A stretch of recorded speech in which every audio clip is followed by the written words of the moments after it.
Dernière étape de la caravane de presse avec le ministère en charge de la recherche scientifique.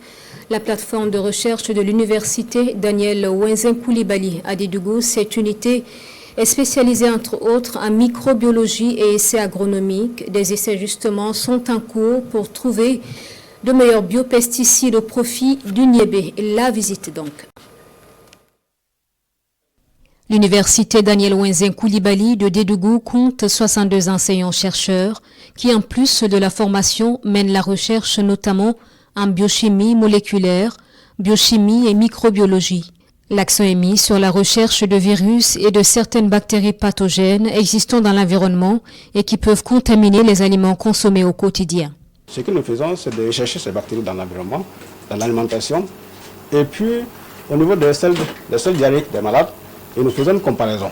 Au niveau moléculaire également, nous recherchons les gènes responsables de la pathogénicité de ces bactéries, les gènes qui sont responsables de la virulence, voilà, les gènes qui sont responsables de la résistance aux antibiotiques.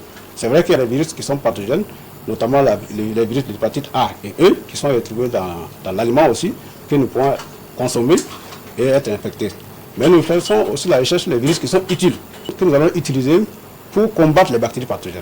L'unité de recherche se penche également sur des expérimentations agronomiques telles que celles sur le niébé.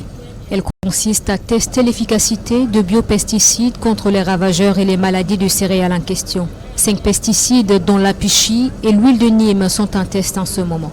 Le troisième, c'est l'huile essentielle de la citronnelle. Et quatrième, poudre de grains de Nîmes. Et puis le dernier, c'est feuilles de Nîmes. Ces biopesticides-là, par rapport aux témoins neutres là, voilà, on voit qu'il y a moyen d'attaque là-bas. Mais on ne peut pas confirmer vu que l'étude est en cours. 11 variétés d'arachides sont également en cours de test dans cette plateforme de recherche mise en place en juin dernier. En plus de cela, du haricot et du sésame. Ces expérimentations agroalimentaires entrent en droite ligne avec les priorités actuelles du Burkina.